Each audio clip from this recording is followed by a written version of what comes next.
C'est l'un des piliers du monde moderne. On en trouve dans nos aliments, nos maisons, nos véhicules. Avec ses dérivés, il est omniprésent dans notre vie quotidienne. Mais que se passerait-il si tout le pétrole de la planète disparaissait tout à coup? La loi martiale a été décrétée pour traiter l'état d'urgence. L'aide alimentaire est distribuée à New York. Des centaines de milliers de personnes fuient des villes devenues trop dangereuses. Que deviendraient nos villes? Notre alimentation? Notre mode de vie? Que deviendrions-nous? Imaginons que nous y sommes. Aujourd'hui, il n'y a plus de pétrole.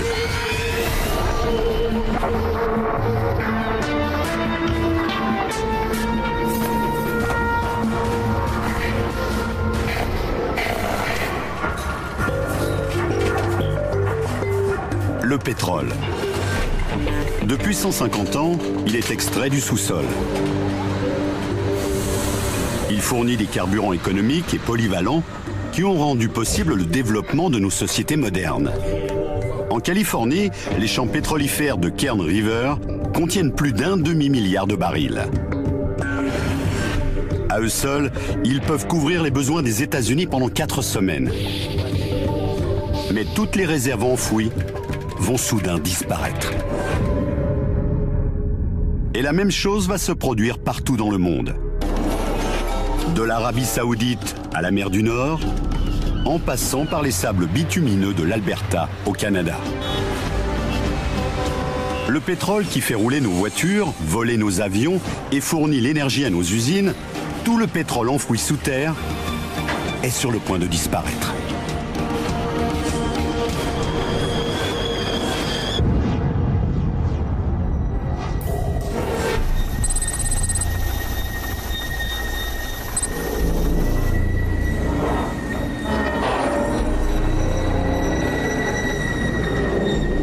Venu des profondeurs, un signal alarmant nous parvient. Il se passe quelque chose, il faut que j'y aille. Nous avons déjà extrait plus de 1000 milliards de barils du sous-sol de la planète. Et l'on estime les réserves mondiales actuelles à environ la même quantité. Qu'est-ce qui se passe? J'en ai aucune idée. Hier encore, cette raffinerie transformait 300 000 barils de brut par jour. Mais aujourd'hui, il ne reste plus de matières premières.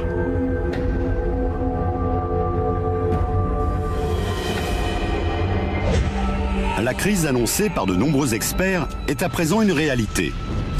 Les conséquences sont catastrophiques. Elle va changer la face du monde.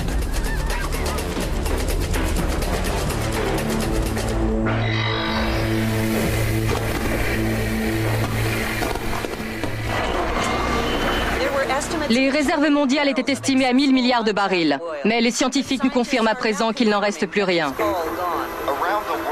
Dans le monde entier, de l'Arabie Saoudite à l'Alaska, le pétrole a disparu du sous-sol. Les compagnies pétrolières affirment qu'il reste quelques 20 millions de barils stockés près des raffineries, mais L'approvisionnement en gaz, gazole, lubrifiant, goudron et tous les autres produits dérivés du pétrole s'interrompra bientôt si nous ne trouvons pas une solution rapidement.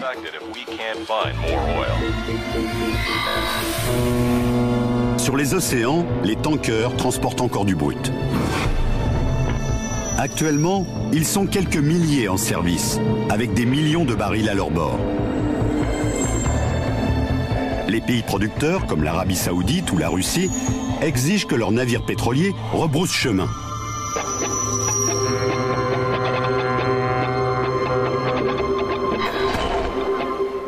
C'est un coup très rude pour les États-Unis, car ce pays est le plus grand importateur de pétrole au monde. Chaque jour, les États-Unis produisent plus de 8 millions de barils. Mais on y consomme le double de cette quantité. Il manque donc 8 millions de barils par jour.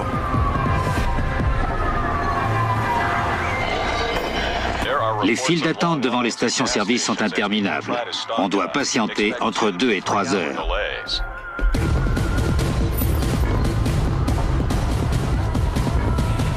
c'est peut-être la toute dernière chance de faire le plein.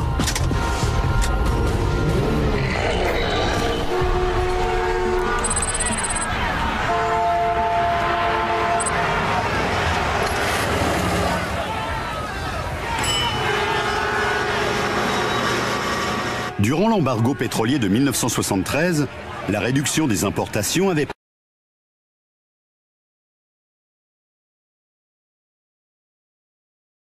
quelques 100 000 stations-service doivent à présent fermer.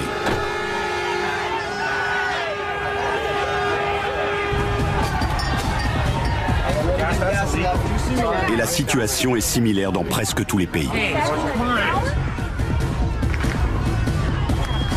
Le prix des carburants disponibles atteint des sommets.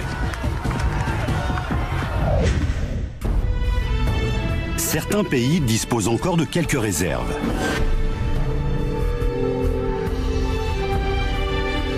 Les États-Unis possèdent environ 725 millions de barils.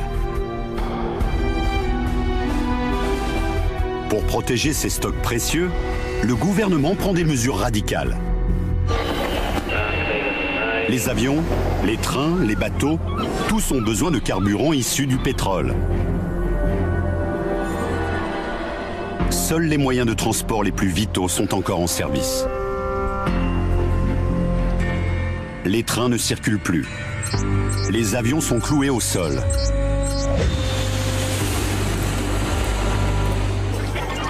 Si vous faites partie des 4 millions de passagers quotidiens, vous n'aurez aucune chance d'arriver à destination. Il en va de même pour des millions de tonnes de marchandises. Voyageurs et produits sont bloqués.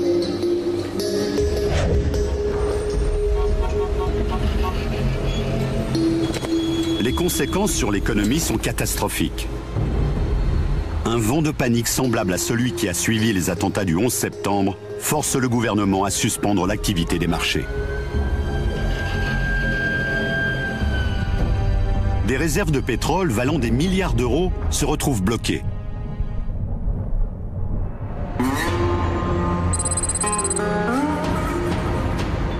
Plus de 400 000 personnes travaillent dans l'industrie pétrolière. Vous pouvez m'emmener? D'accord. Ils ont tous perdu leur emploi. Ils tentent de rentrer chez eux par n'importe quel moyen.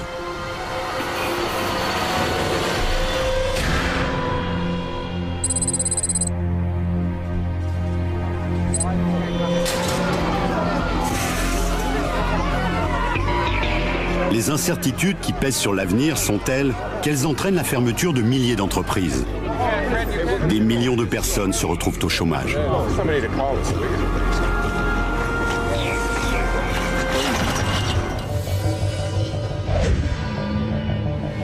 Les États-Unis brûlent chaque jour une quantité de pétrole équivalent à la cargaison de 10 supertankers. Pour produire de l'acier, cette usine métallurgique nécessite 1 millier de barils par jour.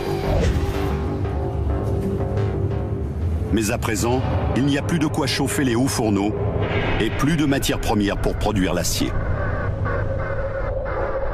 Sans acier, la construction et l'industrie automobile sont paralysées. Et il n'y a pas que l'acier. Le pétrole fournit le carburant le plus efficace et le plus polyvalent qui soit. Des végétaux compressés et chauffés il y a des centaines de millions d'années ont produit cette matière fossile que l'on retrouve un peu partout. Dentifrice, rouge à lèvres, polyester et plastique.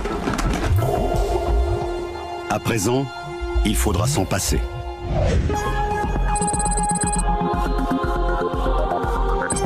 Une immense réaction en chaîne s'enclenche. Votre nom? J'ai besoin de sérum. Le manque de pétrole se fait cruellement sentir dans notre quotidien. Dans les hôpitaux, dans l'alimentation ou la production d'énergie. Et la crise ne fait que commencer.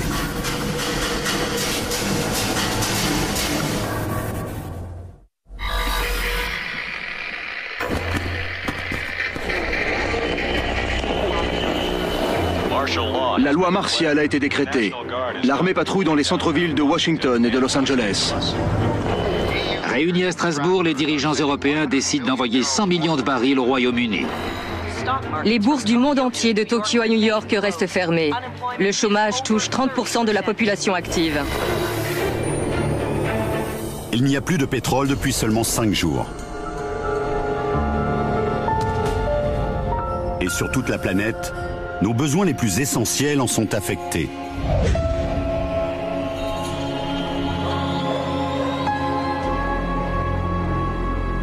Les halles et les grands marchés alimentaires sont fermés. En temps normal, 1300 camions par jour partent de Californie chargés de fruits et de légumes. Ils livrent aux grossistes de tout le pays leurs produits frais qui sont ensuite transportés par d'autres camions vers les commerces de détail. Mais dorénavant, par manque de carburant, les magasins alimentaires ne peuvent plus être livrés. Les habitants des mégapoles comme New York sont les plus touchés par le manque d'aliments. Les besoins alimentaires annuels d'une personne nécessitent la culture d'une surface égale à celle d'un terrain de football. Avant la crise, l'achat de nourriture était un acte anodin pour des millions de personnes. À présent, des gardes armés protègent les magasins où il reste encore de la nourriture. En temps normal, 30% des aliments frais ne sont pas vendus à cause de petites imperfections. Mais maintenant, tout est acheté.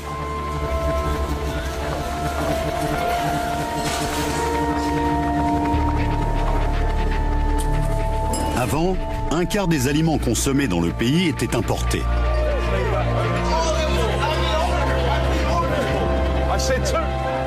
Mais depuis 5 jours, rien n'arrive et la nourriture devient rare.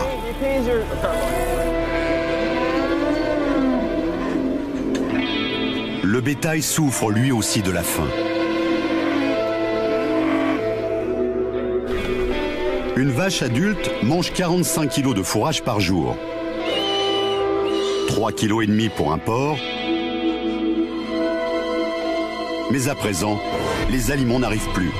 Les animaux sont affamés.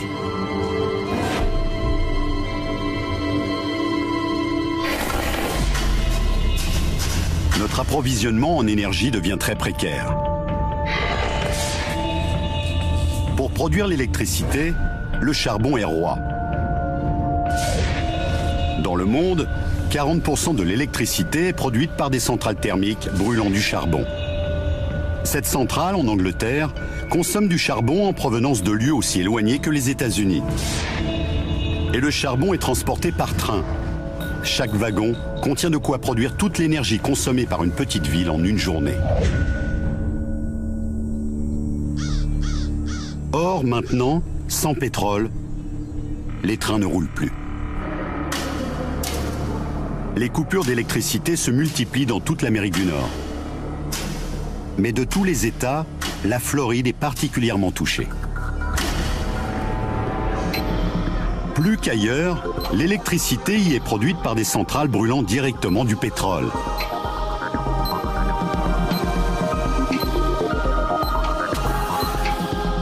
Les grands centres hospitaliers sont équipés de générateurs de secours. Or, ceux-ci fonctionnent au gazole. Cet hôpital de Miami épuise ses dernières réserves de carburant. Dans 8 heures, il n'y aura plus d'électricité.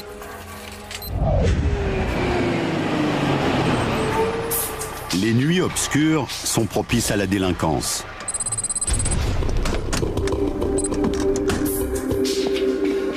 La loi et l'ordre n'ont plus cours. Et les cambriolages se multiplient.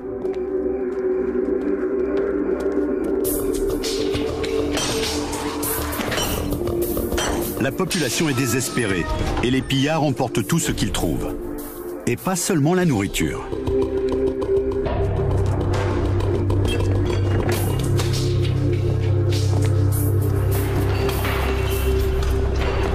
Chris,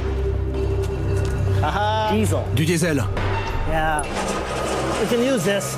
Les moteurs diesel peuvent fonctionner avec de l'huile alimentaire. Et les moteurs diesel sont 30% plus économiques que les moteurs à essence. Avec 7 litres d'huile, une voiture moyenne peut parcourir 100 km. Tant qu'il restera assez d'huile alimentaire, ce camion et tout autre véhicule diesel pourront rouler. C'est bon, tiens-moi ça.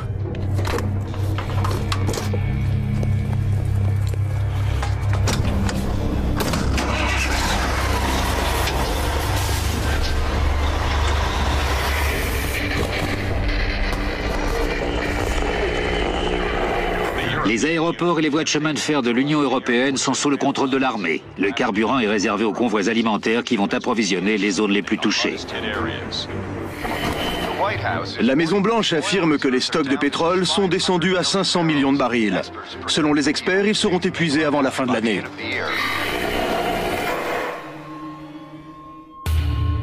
Le pétrole a disparu du sous-sol depuis 30 jours. Les gouvernements de tous les pays prennent des mesures radicales. Les services les plus vitaux sont protégés.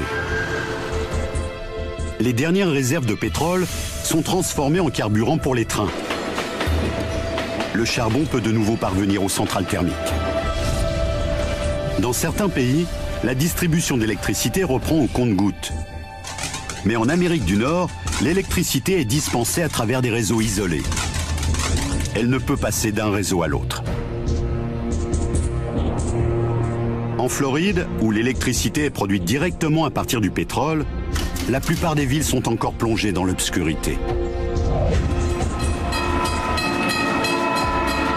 Grâce aux dernières réserves de carburant, les trains de passagers peuvent de nouveau rouler. Mais à présent, ils transportent l'aide alimentaire vers les grandes villes où sévit la famine. Or, le transport de la nourriture entame sérieusement les derniers stocks de pétrole. Aux États-Unis, les réserves seront épuisées dans moins de 11 mois. Sur les routes, les voitures emblématiques du mode de vie américain sont devenues rares.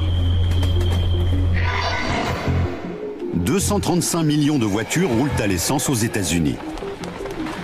Imaginez que vous poussiez une voiture sur 9 km. La même énergie est fournie par 1 litre d'essence. Actuellement, les voitures sont indispensables aux États-Unis. Toutes les infrastructures ont été prévues pour les automobiles. La moitié de la population habite dans de vastes banlieues résidentielles. La plupart des biens consommés sont livrés à domicile. Avec la fin du pétrole, c'est tout un mode de vie qui devient impossible.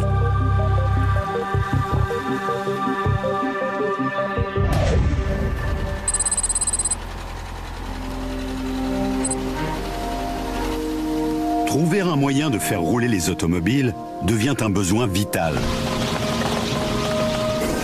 Dans les plaines du Midwest, 400 000 exploitants agricoles changent rapidement leur production.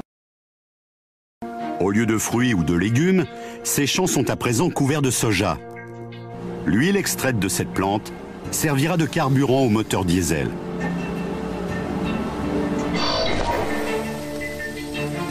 Le soja ne suffit pas. Mais le maïs peut fournir de l'éthanol pour les moteurs à essence. Les champs de représentent 600 000 km².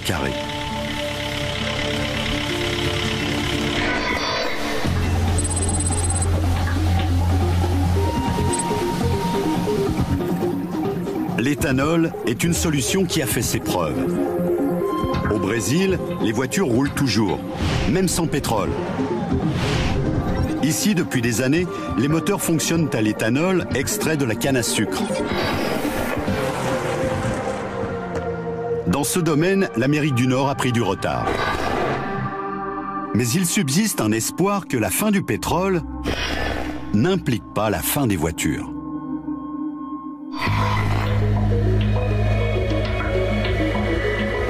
Des milliers de voitures électriques roulent déjà dans les rues des grandes villes. Dans un monde sans pétrole, elles sont peut-être le véhicule du futur.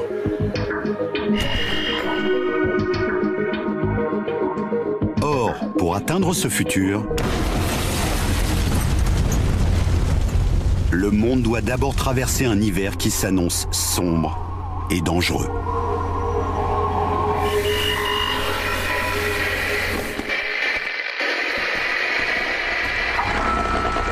Le gouvernement annonce que les 3 grands constructeurs automobiles ont été nationalisés. Désormais, ils se consacreront à la fabrication de camions électriques destinés au transport des aliments. Le ministère de l'Agriculture a lancé un plan de culture intensive de la canne à sucre dans les États de Floride, Louisiane et Hawaï afin d'augmenter la production d'éthanol. Les distributions de vivres dans les villes de New York, Boston et Philadelphie n'auront plus lieu qu'1 jour sur 2.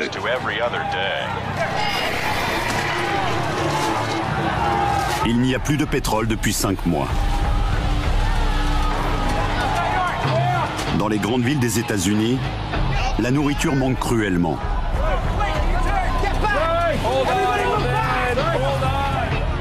D'immenses files d'attente se forment devant les gares.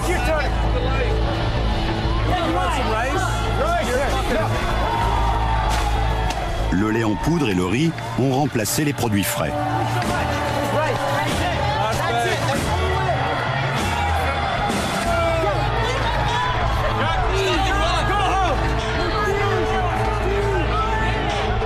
Mais la famine continue à s'aggraver. Les convois alimentaires, le transport du charbon, les camions des pompiers et d'autres services vitaux sont les seuls qui bénéficient des dernières réserves de pétrole. Mais les routes restent pratiquement désertes. Pour faire durer le plus possible les dernières réserves, on économise au maximum les carburants.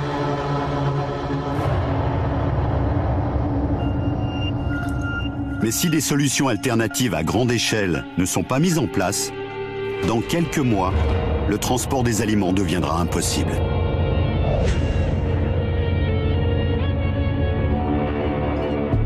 Les villes reçoivent encore de la nourriture, mais leurs déchets ne sont plus collectés. En un an, 6000 camions-bennes brûlent 75 millions de litres de carburant pour assurer le ramassage des ordures ménagères de New York. Dans ce monde nouveau, la collecte des ordures est devenue un luxe. Malgré les villes paralysées, la famine qui sévit et l'hiver qui approche, les États-Unis restent un pays privilégié.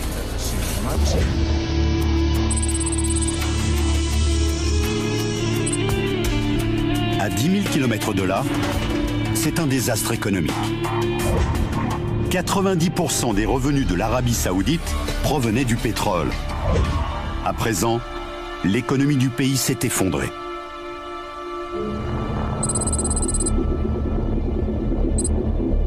Ce navire transporte l'aide alimentaire destinée au Japon. 60% de la nourriture consommée dans ce pays était importée. La population de l'une des nations les plus prospères du monde est à présent affamée.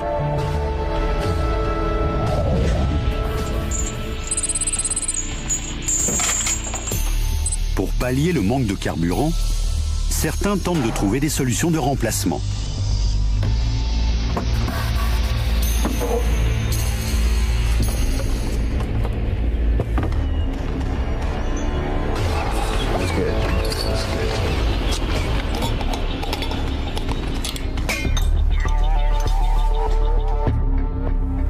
Dans les garages et les caves, des particuliers cherchent le moyen de faire rouler leur voiture. On passe au suivant.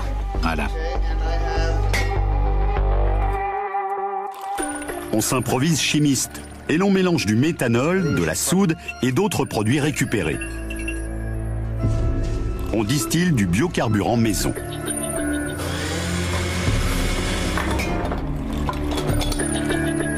C'est prêt? La méthode n'est pas sans danger. Mais en cas de succès, ils pourront utiliser leur véhicule. Pour quitter la ville, par exemple. Cependant, ce carburant artisanal n'est supporté que par les moteurs diesel. Comme ça. Très bien. À l'évidence, ces tentatives individuelles ne peuvent constituer une solution viable.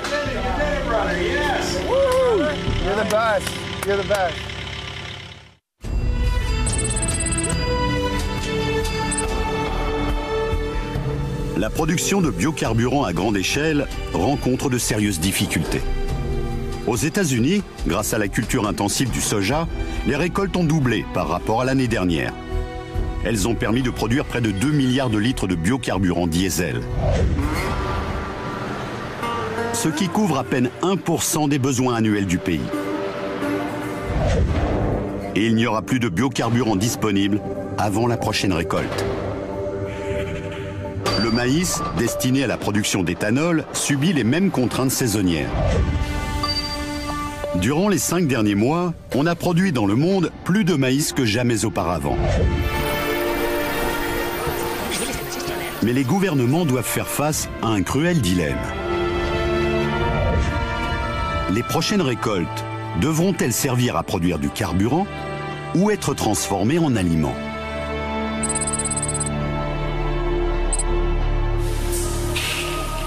Le manque de nourriture n'est pas le seul problème. Les hôpitaux manquent de produits fabriqués à partir du pétrole. Chaque année, on y utilise quelques 15 milliards de gants en latex. Médicaments, instruments, accessoires en plastique, le pétrole entre dans la composition de nombreux produits médicaux. Sans eux, des maladies nosocomiales se propagent plus vite.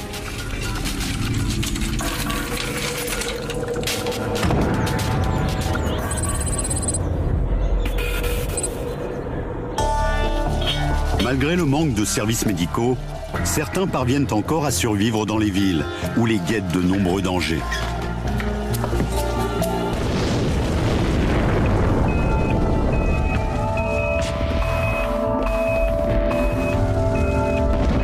Tous les ans, à New York, des transformateurs électriques prennent feu.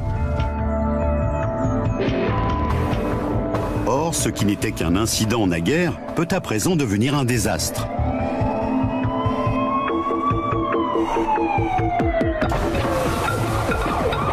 Les véhicules abandonnés rendent difficiles les interventions des pompiers. Et l'hiver qui s'annonce risque d'aggraver encore la situation. C'est tout pris? Un peu partout dans l'hémisphère nord, les populations des villes se trouvent devant un dilemme. Rester dans des métropoles dangereuses où la nourriture manque ou partir.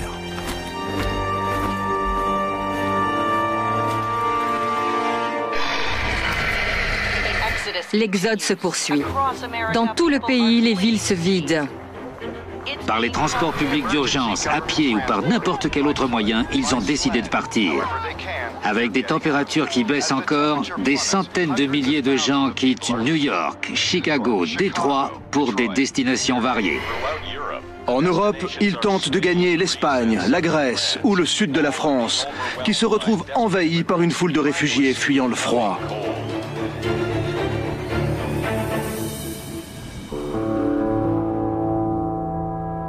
Dans les villes désertées, des millions de voitures. Même les véhicules qui parvenaient à rouler grâce aux huiles alimentaires sont abandonnés. Le froid rend l'huile épaisse et visqueuse. Elle se fige dans les réservoirs et les moteurs.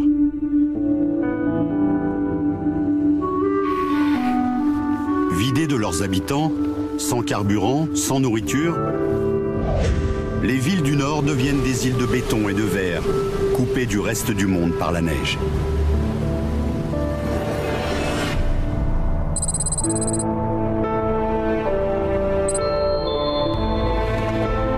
Cherchant le moyen de survivre, certains se dirigent plus au nord.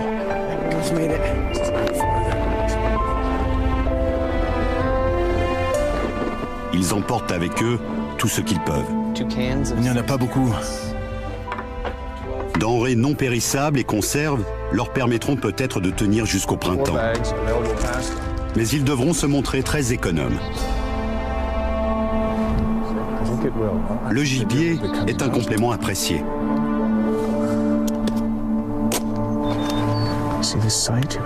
Un adulte brûle environ 210 000 calories durant l'hiver. Le froid s'installe pour des mois. Dans les campagnes, et dans les villes.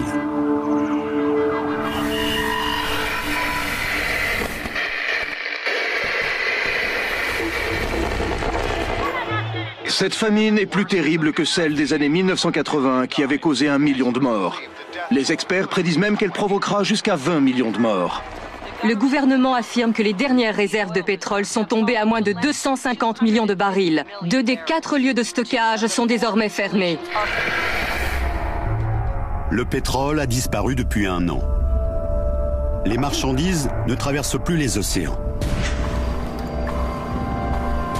Les ports de la côte ouest des États-Unis voyaient passer autrefois quelques 55 000 conteneurs par jour, soit près de 2 millions de tonnes. À présent, ils sont déserts.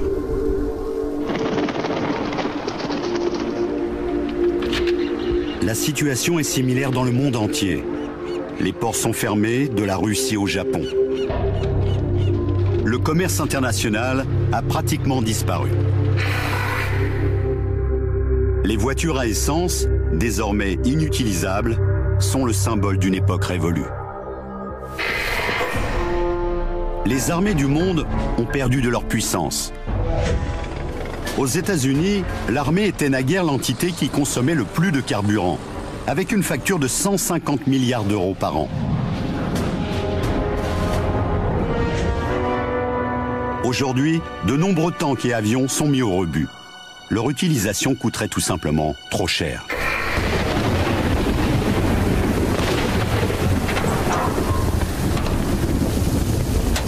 Les véhicules destinés aux interventions d'urgence roulent de plus en plus à l'éthanol d'origine végétale.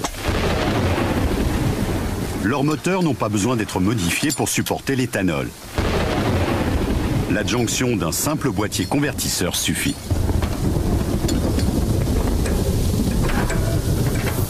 Allons-y!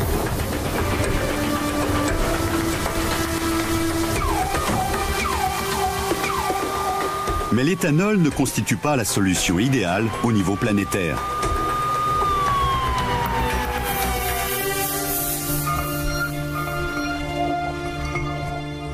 Les gouvernements soutiennent de moins en moins la production d'éthanol. Les États-Unis ont consacré 40% de leur récolte de maïs à la production de ce biocarburant. Mais cette quantité demeure infime par rapport à la demande. Et un pays affamé a besoin de tout le maïs récolté. L'éthanol ne parviendra pas à faire rouler à nouveau tous les véhicules du pays. Or, l'absence de voitures est une bénédiction pour certains. Chaque année, des centaines de millions d'animaux mourraient sur les routes des pays occidentaux. Cervidés, hérissons, grenouilles. De nombreuses espèces ont vu leur population augmenter cette année. En revanche, le bétail n'a pas eu autant de chance.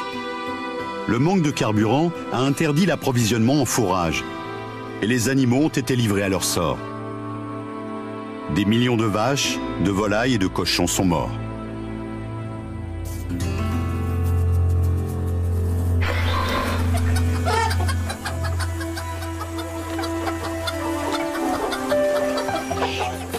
Dans les zones rurales, l'avenir ressemble de plus en plus au passé. L'effondrement de l'élevage intensif a considérablement changé le régime alimentaire dans de nombreux pays. Les familles mangent ce qu'elles produisent.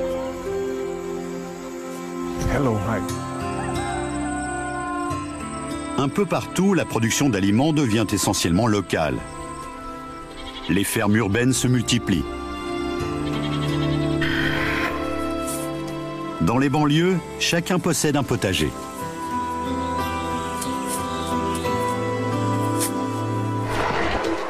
Un ouragan de force 5 a ravagé Miami. Des milliers de personnes sont portées disparues. Après Katrina en 2005, les travaux de réparation de la Nouvelle-Orléans ont duré des années. Mais à Miami, il n'y a pas assez de carburant pour reconstruire. Et ce n'est pas la seule menace qui pèse sur les villes. L'épidémie de grippe continue à se propager dans tout le pays. Los Angeles, Miami et Houston sont touchés. Des zones de quarantaine ont été créées. La cellule de crise du ministère de la Santé prévoit 200 000 victimes. Vite, dépêche-toi.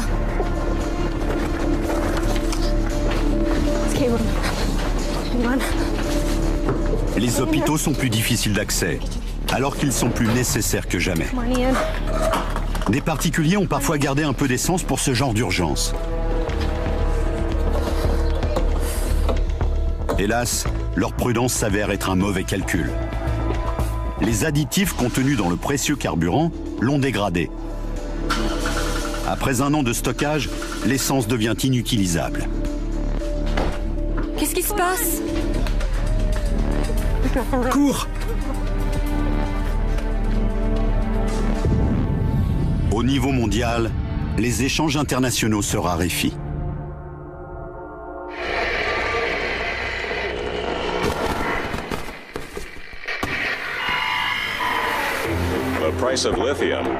Le prix du lithium, indispensable aux batteries et aux piles, a augmenté de 300%. En Arabie Saoudite, la famille royale abdique. Les personnes réfugiées en Espagne. L'état d'urgence perdure à New York avec la famine chronique.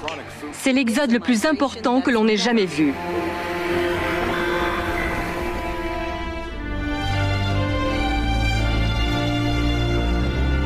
Il n'y a plus de pétrole dans le monde depuis 10 ans. Même dans l'espace, tout a changé.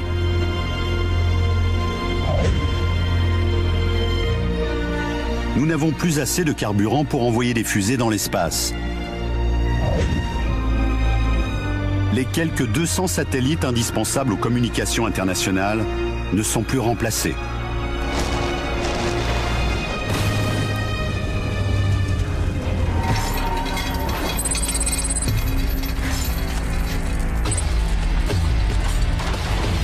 Mais dans ce monde sans pétrole, les rebus électroniques ont pris beaucoup de valeur.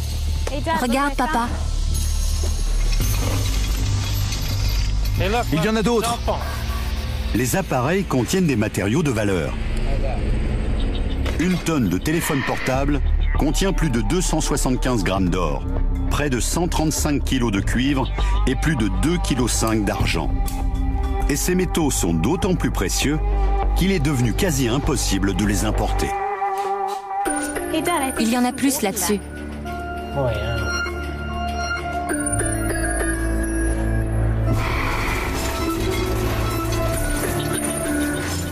Et l'on ne récupère pas que les métaux. Le plastique met plusieurs siècles à se dégrader. Bouteilles et récipients sont à présent recherchés, nettoyés et réutilisés. Jamais on n'a autant recyclé à petite et grande échelle.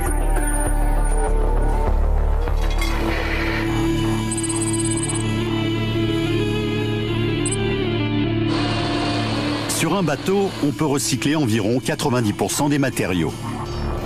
Principalement l'acier, qui est refondu et réutilisé.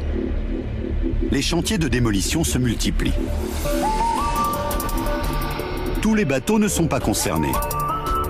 Leurs moteurs consomment à présent du biocarburant. Ce navire transporte des milliers de tonnes de lithium vers l'Amérique du Nord.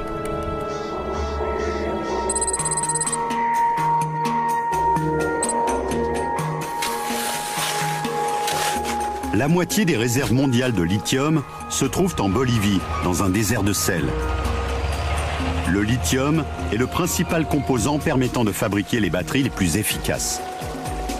Et la demande est énorme dans un monde où la fourniture d'électricité demeure problématique. L'économie bolivienne est florissante. Dans un monde sans pétrole, la Bolivie est une superpuissance, l'Arabie Saoudite du Nouveau Monde.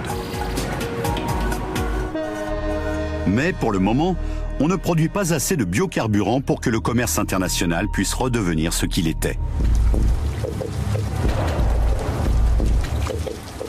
Toutefois, les recherches dans ce domaine se poursuivent. Les algues peuvent apporter une solution viable. À surface égale, elles produisent 7000 fois plus de biocarburant que les autres végétaux. Et leur culture demande très peu de fertilisants.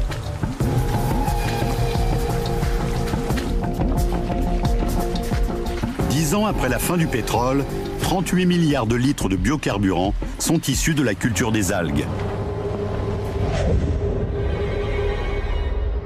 Mais c'est insuffisant pour que le trafic aérien reprenne.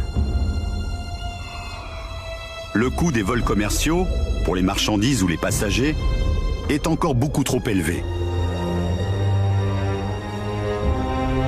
Cet aéroport accueillait autrefois 34 millions de voyageurs par an.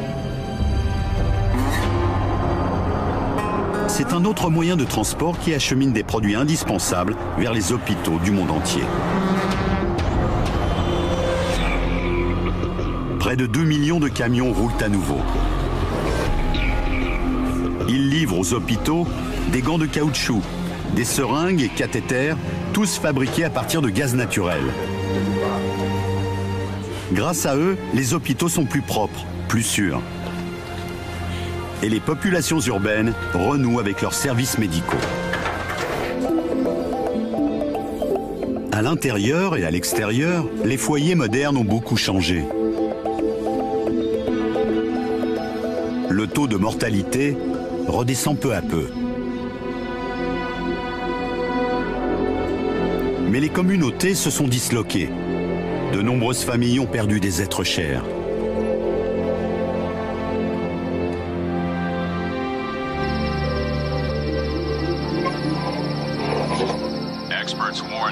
Les réserves de gaz naturel baissent rapidement et les experts affirment qu'il en va de même pour le charbon.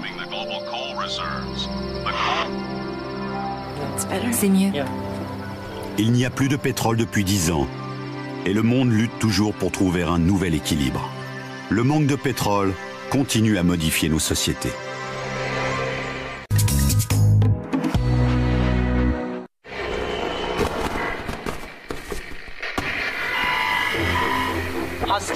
Les hostilités se poursuivent alors que la Chine développe ses activités de prospection de lithium à la frontière tibétaine. Le recensement annuel révèle que Los Angeles est toujours la plus grande ville du pays avec 20 millions d'habitants. C'est le premier vol commercial d'un avion entièrement propulsé par du biocarburant.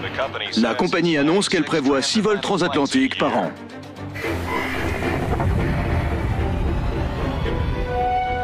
Le pétrole a disparu depuis 40 ans. La pollution atmosphérique a considérablement diminué. Depuis 4 décennies, les avions ne volent plus. Et il n'y a plus de voitures sur les routes. Les usines qui brûlaient du pétrole ont fermé depuis longtemps. Le Canada, les États-Unis et le Mexique ont réduit leurs rejets toxiques de 3 milliards de tonnes par an.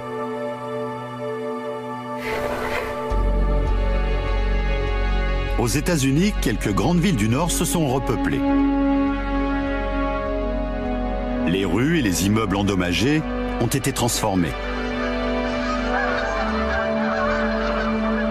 Les appartements abandonnés sont devenus des serres. On cultive des légumes sur le terrain d'une ancienne zone industrielle.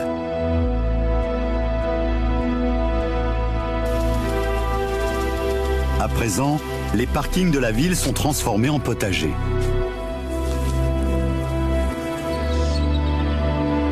À New York, les 341 hectares de Central Park sont cultivés pour fournir des aliments à ceux qui ont repeuplé la métropole. La ville se nourrit de ce qu'elle produit.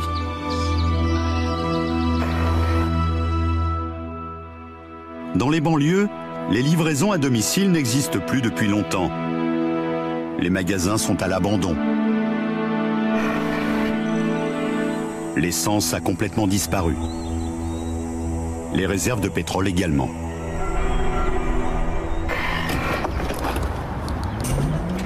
Quelques voitures roulent encore, mais elles sont très différentes. Naguère, leur poids moyen était de 1800 kg. Les nouveaux véhicules sont considérablement plus légers et ils roulent à l'électricité.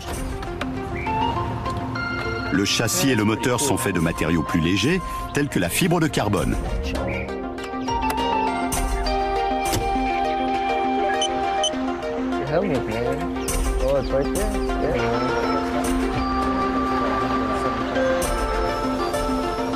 Mais ces voitures sont chères. Le lithium des batteries est encore importé par petites quantités. Pour alimenter en biocarburant les bateaux et les camions, la plupart des pays ne cultivent plus du soja, mais des algues.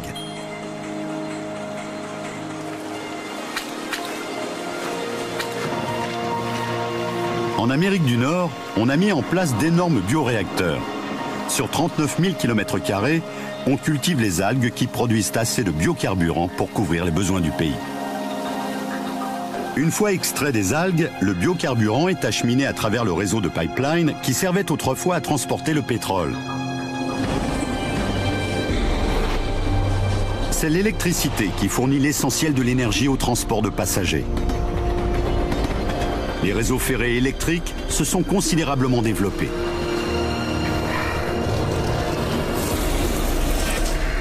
Des villes nouvelles se sont construites autour des gares ferroviaires.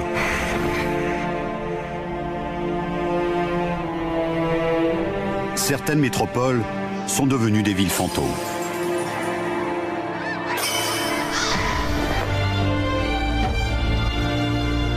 Le pétrole a permis un essor économique sans précédent.